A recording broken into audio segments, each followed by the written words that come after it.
Você ainda tem dúvidas sobre células procarióticas e células eucarióticas?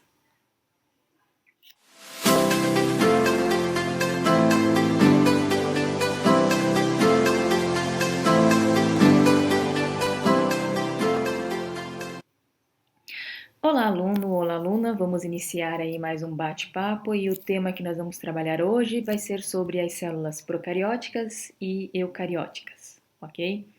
Vamos iniciar então resgatando aquilo que nós vimos no final da aula passada. Na aula passada, nós estávamos falando sobre os processos energéticos e eu trabalhei com vocês esta imagem, trabalhei passo a passo com ela. Então, quem ainda tiver dúvida ou quem ainda não assistiu, ela se encontra lá no final da aula 1, ok? Mas hoje eu vou só continuar essa parte aqui, ó, para falar sobre a fermentação, a fotossíntese e a respiração aeróbica, tá? Bom, vejam bem, quando nós falamos de processos energéticos, nós temos que lembrar como que eram as primeiras células, aquelas primeiras células que surgiram, né, há bilhões e bilhões de anos atrás. Essas células, elas eram então extremamente simples, ou seja, eram indivíduos unicelulares, formados por uma única célula, eram procariontes, células simples, né? Não utilizavam oxigênio, por isso elas são anaeróbicas e também não conseguiam produzir o seu próprio alimento, por isso que elas são heterotróficas, né? Elas utilizavam a matéria orgânica, né, e o seu metabolismo, né, seu processo energético era realizado através da fermentação, aonde ela tinha então energia para que pudesse ter e desenvolver as suas atividades e também acabava liberando então uma grande quantidade de gás carbônico para a atmosfera. Como essas células foram se reproduzindo, essa quantidade de gás carbônico foi aumentando na atmosfera, acabou então, e os anos foram passando, né? Acabou propiciando então que novas células fossem surgindo, né? São as células autotróficas, ou seja, elas eram células ainda procarióticas, simples, ainda não utilizavam o oxigênio propriamente dito, mas já absorviam o gás carbônico no seu processo energético. E esse processo energético que nós conhecemos hoje, que absorve o gás carbônico para produzir a sua energia, é chamado de fotossíntese, tá? Aonde ele vai utilizar a luz do sol, né, dos raios solares, para produzir o seu próprio alimento. A partir de agora, esses indivíduos eles começam então a pegar o gás carbônico da atmosfera e a liberar o oxigênio para a atmosfera. E com o passar dos anos, esses indivíduos foram então se reproduzindo, cada vez mais essa taxa de oxigênio então ela foi aumentando, e aí possibilitou então o quê? Que mais oxigênio livre na atmosfera nós tivéssemos, possibilitou o surgimento da camada de ozônio para proteger dos raios ultravioletas, principalmente, né? E esses indivíduos então agora passaram a utilizar o oxigênio aí no seu processo energético propriamente dito. Esse processo agora é chamado de respiração aeróbica. Então, aonde o indivíduo pega o gás oxigênio, né, utiliza para produzir a sua energia e libera o gás carbônico para a atmosfera, ok? Então, aqui eu fecho e resgato, na verdade, o conteúdo que nós vimos na aula passada. Então, dando continuidade aí no nosso bate-papo, vamos começar a falar então sobre a teoria da endossimbiótica, né? A teoria endossimbiótica, na qual tenta explicar como que os mitocôndrias e os cloroplastos eles foram inseridos, né, numa célula mais desenvolvida. Essa teoria foi criada então por Lynn Margulis em 1981. Hoje ela é muito aceita na comunidade científica, ainda não teve nenhuma outra teoria que confrontou, né, essa ideia, e ela ainda tenta explicar a questão de como que foi essa transição de uma célula procariótica para uma célula eucariótica.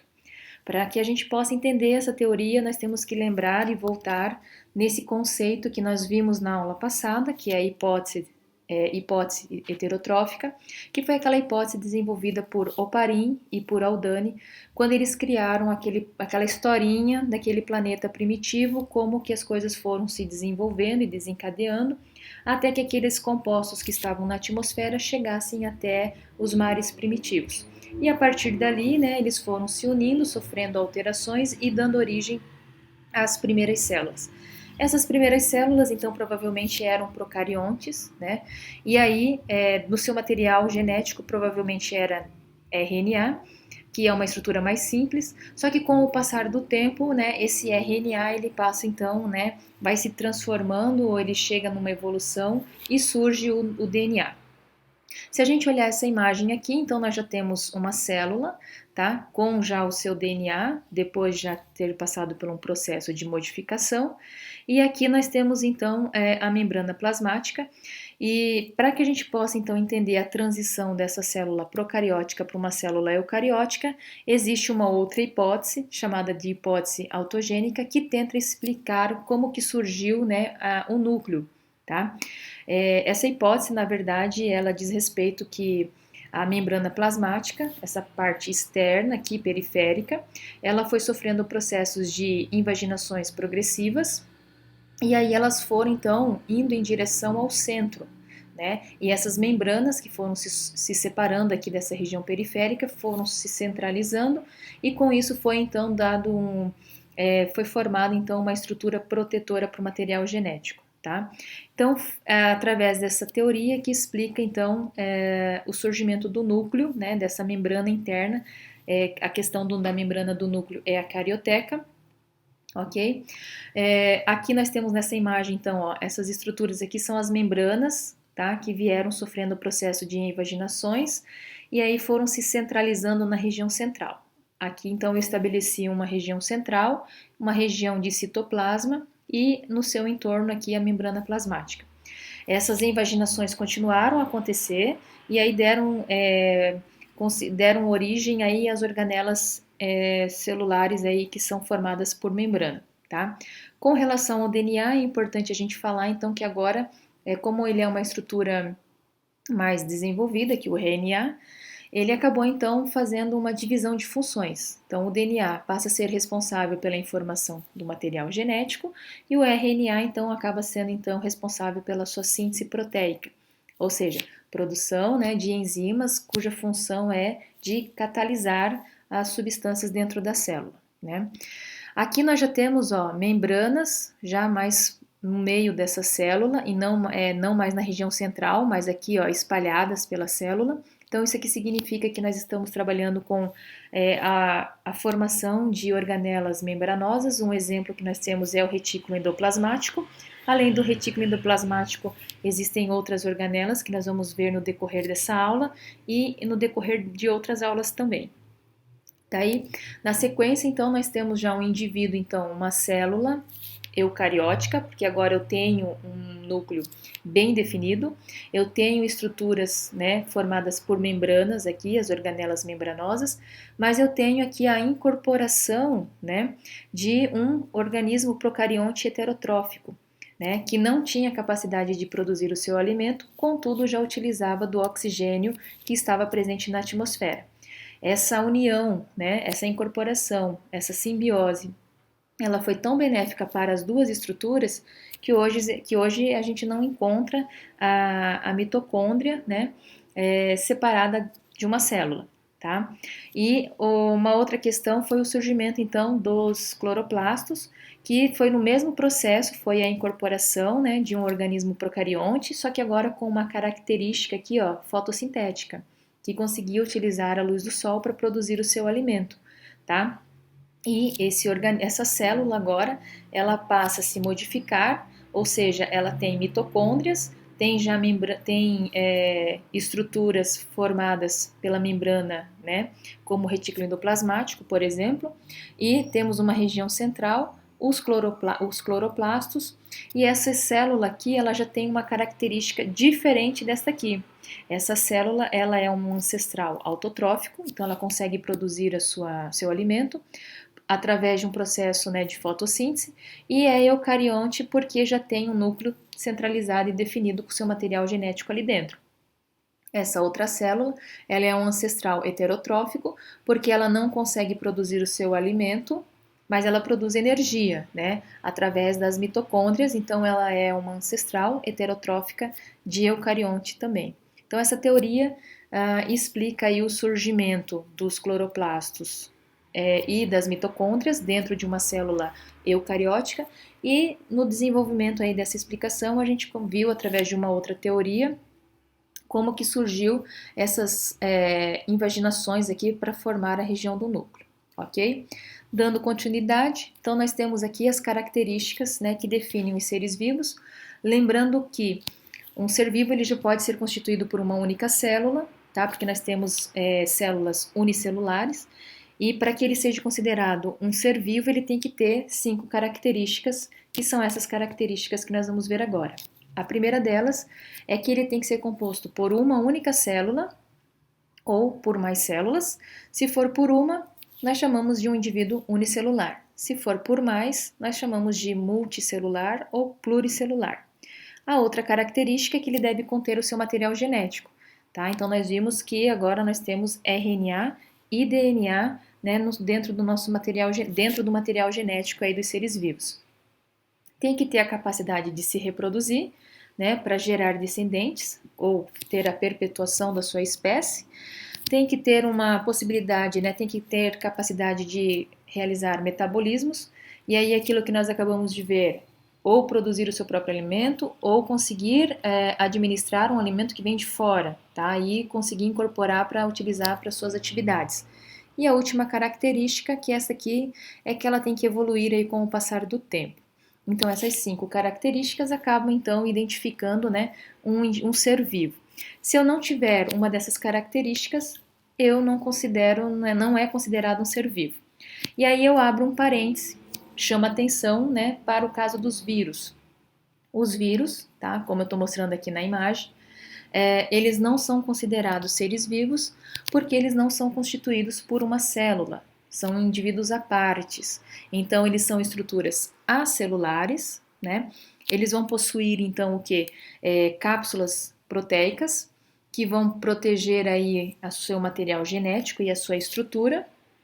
Eles vão ser, então, constituídos de DNA ou RNA, contudo, a gente já tem estudos já identificando os vírus que possuem os dois tipos de material genético, e eles são parasitas intracelulares obrigatórios, ou seja, fora da célula eles não têm vida.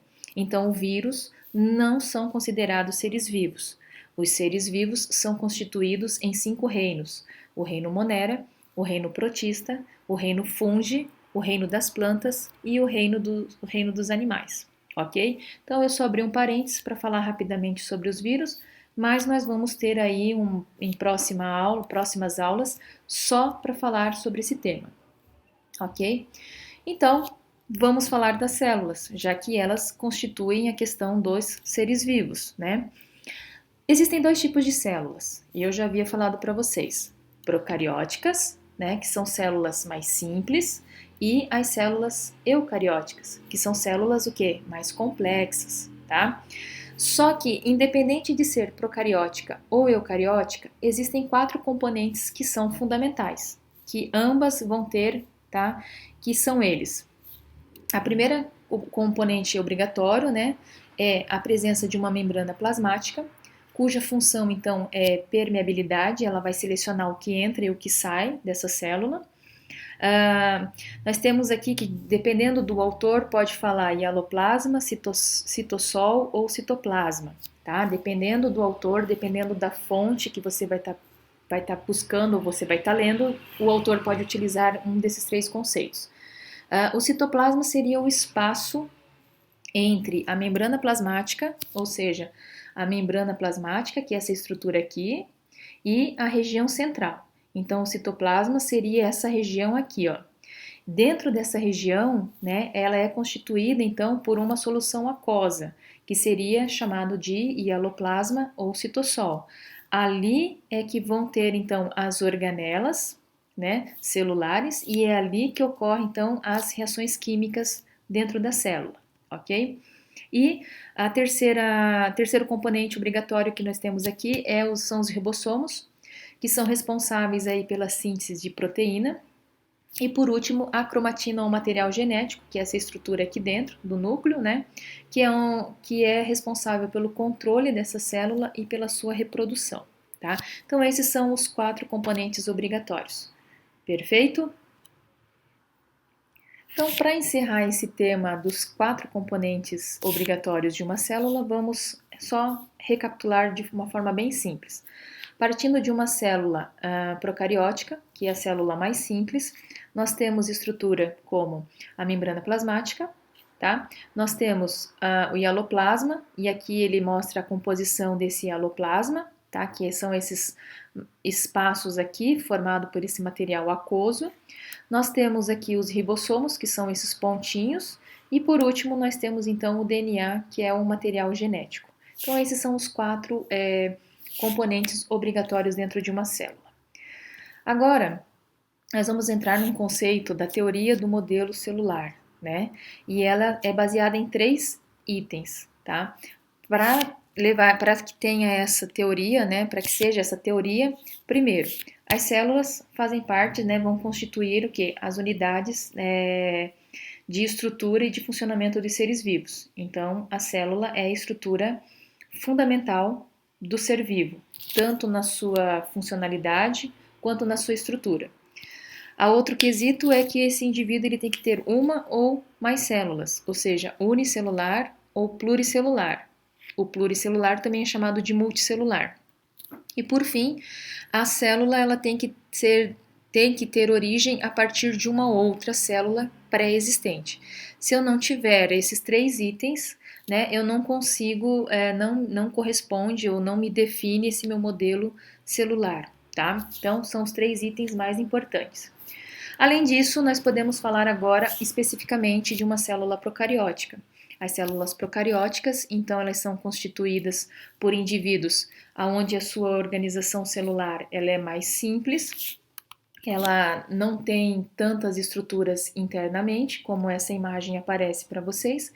Aqui eu estou representando uma bactéria que faz parte do reino Monera e as suas estruturas, tá? Por hora, eu não quero que vocês se preocupem com as estruturas que vão aparecer no decorrer aí da nossa conversa, mas eu quero que vocês comecem a se familiarizar, né, com essas estruturas, tá? Então, quando a gente está falando de uma célula procariótica, nós estamos falando das primeiras células que surgiram há mais ou menos há 3 bilhões de anos atrás. Como o próprio nome diz, né, procarióticas, quer dizer antes, cárion quer dizer núcleo, ou seja, então antes do núcleo. São células que não têm um núcleo definido e o seu material genético ele acaba ficando dispersado dentro da região do citoplasma, tá? Outra característica importante, que um organismo que possui uma célula procariótica é chamada de procarionte, né? Então o ser ele é um ser procarionte. São os organismos unicelulares, simples, uma única célula. E uma coisa muito interessante é que, apesar de serem simples, essas células, essas estruturas, elas ocupam todos os ambientes e elas conseguem se relacionar com todos os demais seres vivos, tá? Isso é importante. Além disso, elas apresentam aqui, ó, a parede celular rígida, que é essa estrutura aqui, ó, parede celular, é essa estrutura, tá? Que tá aqui em laranja, e ela é capaz de deixar, então, dar a forma da sustentação e da proteção para essa célula. E também ela possui uma cápsula gelatinosa, tá? Que é essa estrutura verde aqui, ó, por fora. Qual que é a função dessa cápsula? Ela é formada por polissacarídeos, ela contém proteínas, ela vai proteger então essa célula de bloqueio, né? Ela vai bloquear o processo de fagocitose e ela também vai dificultar a infecção de vírus bacteriófagos, porque por incrível que pareça, vírus também podem infectar uma bactéria. Só que essa cápsula tem essa função aí de proteção, tá?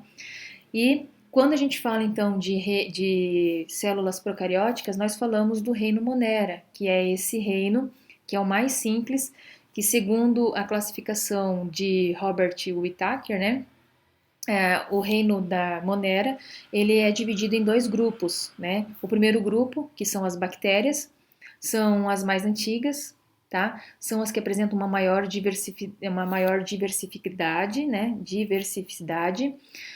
Apresentam então aí uma maior quantidade de peptidoglicanas, ou seja, são polímeros de açúcar e de aminoácidos que constituem a parede celular dela.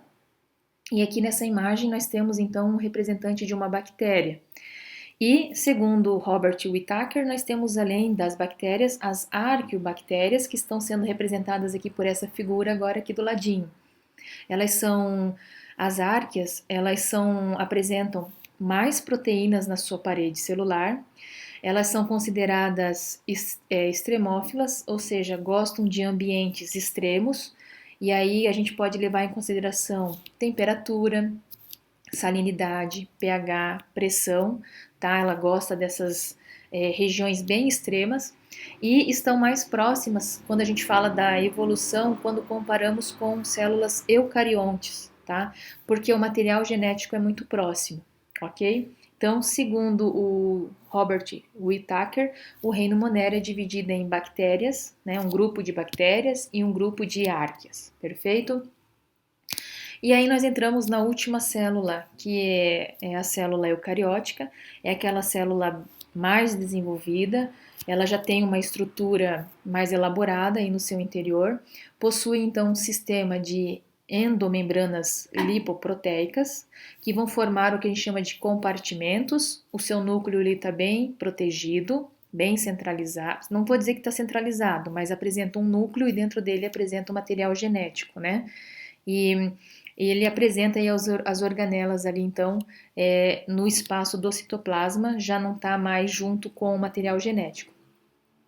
Essas células eucarióticas possuem especialização celular, então, dependendo do indivíduo, ele vai ter diferentes tipos de células com funções específicas, tá? Cada célula com uma respectiva função dentro daquele organismo. O seu material genético, então, ele é separado, ele fica organizado dentro da região do núcleo. E no citoplasma nós vamos encontrar estruturas que antes nós não víamos nas células procarióticas, como o citoesqueleto, que na verdade é uma rede de filamentos proteicos, né, que ajudam a dar uma estrutura para essa célula. Nós vamos encontrar organelas membranosas, que surgiram aí lá das evaginações da membrana plasmática, que são ali o retículo endoplasmático, o complexo de Golginiense, os lisossomos, os peroxomos e as mitocôndrias. E também nós vamos encontrar organelas não membranosas, como é o caso dos centríolos, tá? Nós vamos ver também daqui a pouco a imagem dessas células procarióticas, são duas que a gente tem bem característico, que são as células animais e as células vegetais, mas isso a gente vai ver daqui a pouquinho, tá? Com relação a essas células, nós podemos falar então que um indivíduo que é formado por essas células, ele é chamado de eucarionte, tá? Nós somos eucariontes, as bactérias são procariontes, porque são formadas por células procarióticas, perfeito? Exemplo de células, né, eucarióticas, o reino dos protistas, tá? E aqui nós temos protozoários e algas, o reino fungi, o reino das plantas e o reino dos animais, tá? E aqui eu trago para vocês uma tabela para exemplificar, né, algumas características com relação aos representantes desses indivíduos, tá? Então nós vamos falar sobre o número de células, a forma de nutrição, a parede celular e se tem ou não tem e qual é a sua composição, se tem cloroplastos ou plastos e se apresenta centríolos, né? O primeiro grupo, então, são os protozoários, são formados por uma única célula, não conseguem produzir o seu próprio alimento, então eles precisam, né, adquirir esse alimento de outra forma, não tem parede celular, também não tem cloroplastos e apresentam centríolos. Aqui eu chamo a atenção que quando eu tenho cloroplastos ou plastos, eu tenho um organismo que é autótrofo. Quando eu não tenho cloroplasto, eu tenho um indivíduo que ele é heterotrófico. Olha só o próximo representante, os fungos. Eles podem ser uni ou pluricelulares, também não produzem o seu próprio alimento. Então, se eles não produzem o seu próprio alimento, eles não vão ter os plastos ou cloroplastos, mas eles possuem parede celular, então eles têm parede celular e a composição dela é de quitina, tá? Não tem centríolos, que é uma organela responsável pela divisão celular, perfeito? O outro grupo são o grupo das algas, que podem ser uni ou pluricelulares, são autótrofas, então se elas são autótrofas eu posso olhar direto aqui que eu vou ter plastos ou cloroplastos, vou ter uma parede celular e a característica ou a composição dessa parede celular é formada de celulose. Já é diferente dos fungos, que aqui era quitina, aqui passa a ser celulose. E vão ter centríolos, as algas vão ter essa organela. As plantas, tá? Já são formadas por várias células, então são pluricelulares, são autótrofas, produzem o seu alimento, então se eu tenho o meu alimento, quer dizer que eu tenho plastos, eu tenho uma parede celular e essa parede é muito próxima, é parecida com a das algas porque tem a mesma composição, formada de celulose. Mas eu não tenho centríolos, né? E o último grupo são os animais. Nós fazemos parte desse grupo, tá? Então, nós somos pluricelulares, nós não produzimos o nosso próprio alimento, a não ser que alguém seja verde e que fique fazendo fotossíntese, né, quando tem sol. Pelo contrário, nós adquirimos a nossa alimentação ingerindo, né, os alimentos. Nós não temos parede celular na nossa célula, nós não temos os plastos, tá? Então, se eu sou heterotrófico, eu não tenho clorofila, né? E eu tenho centríolos, que é uma organela que está aí relacionada com a divisão celular, tá? E nós temos aqui agora essa imagem de uma célula animal, tá? Eu quero que vocês só comecem a se familiarizar com essa estrutura, mas não precisa agora não fiquem com medo de decorar esses nomes, tá? O que é importante são organelas, tá? Citoplasmáticas. Eu tenho o retículo endoplasmático e o não granuloso e o granuloso. Então já sei que retículo endoplasmático pode ter dois. Eu tenho os lisossomos, que estão relacionados aí com a questão da digestão intracelular, os centríolos, responsáveis aí pela divisão celular, o hialoplasma, que é aquela solução aquosa, né, onde essas organelas ficam dispersas. Eu tenho um citoesqueleto, que vai ajudar aí na questão de dar uma estrutura para esta célula. Eu tenho as mitocôndrias, que estão relacionadas aí com a produção de energia. Eu tenho essa aqui, ó, a membrana plasmática, complexo de Golgi, que é essa estrutura membranosa, assim como o retículo endoplasmático também é uma estrutura membranosa, né? Eu tenho os ribossomos e aqui na região central eu tenho o núcleo, que aí eu vou ter a cromatina, eu vou ter a carioteca, que é essa membrana que protege o núcleo, né? E o nucleolo aqui dentro. Então, não precisa ficar com medo dessa célula, eu só quero que vocês comecem a adaptar, olhar para ela. E olhem como ela é diferente quando a gente vai comparar com a célula vegetal. Aqui eu só chamo atenção para duas coisas, para uma coisa na verdade, que eu vou destacar agora. Ó.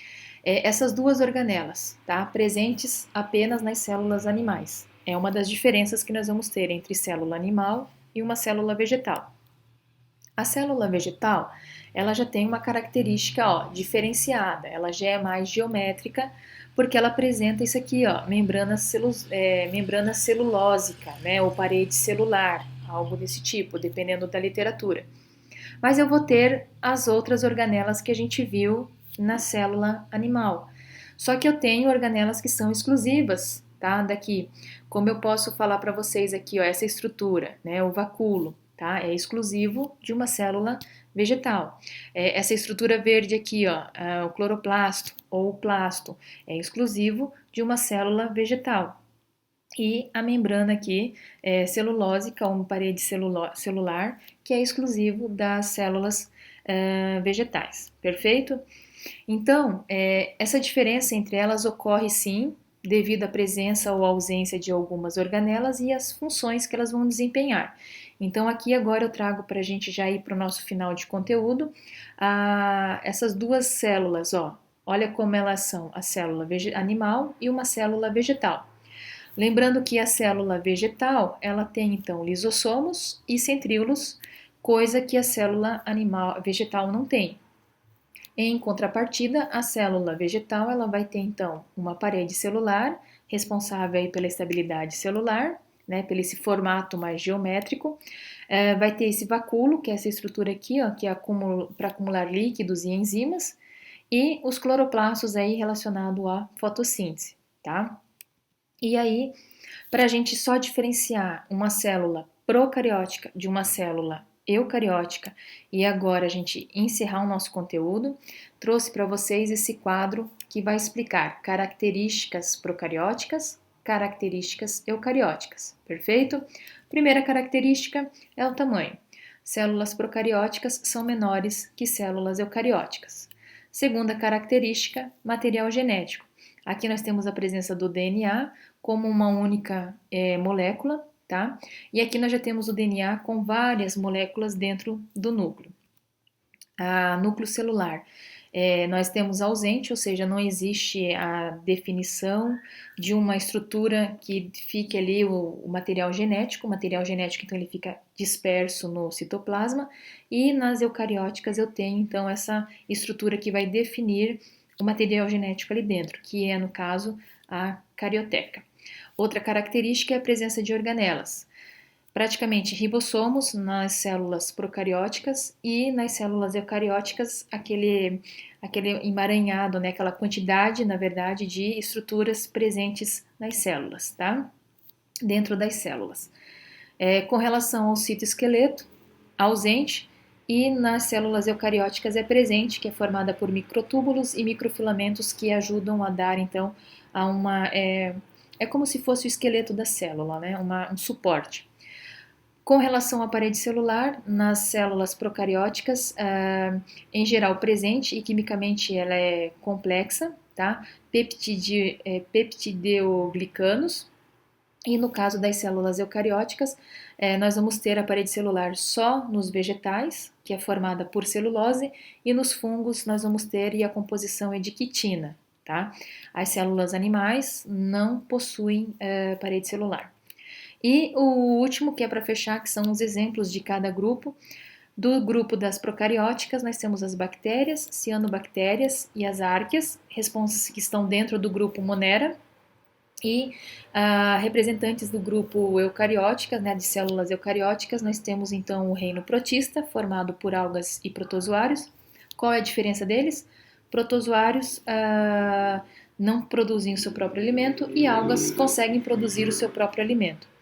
Nós temos o grupo dos fungos, né, o reino do fungi, o reino das plantas e o reino dos animais. Perfeito? E aí, nós fechamos aí com a revisão daquilo tudo que nós abordamos nessa aula de hoje. Nós vimos então os processos energéticos, nós falamos sobre a teoria da endossimbiótica, né? Nós falamos das características que definem um ser vivo, abrimos um parêntese para falar sobre os vírus rapidamente. Falamos sobre células, sobre aqueles 4 componentes que uma célula tem que ter uma célula, independente de ser procariótica ou eucariótica. Falamos da teoria do modelo celular, que tem que ter esses 3 componentes. Falamos de uma célula procariótica, que é aquela célula mais simples, né? E falamos de células eucarióticas, que aí como modelos principais nós temos células animais e células vegetais. Perfeito? Então, esse foi o que eu queria falar com vocês hoje. Quem tiver dúvidas, pode entrar em contato comigo, ok? Deixo aqui então no canto o meu e-mail e o meu WhatsApp. Quem quiser entrar pode ficar à vontade. Desejo a vocês bons estudos e a minha função aqui é tentar ajudar vocês, perfeito? Aguardo vocês então numa próxima oportunidade e bons estudos!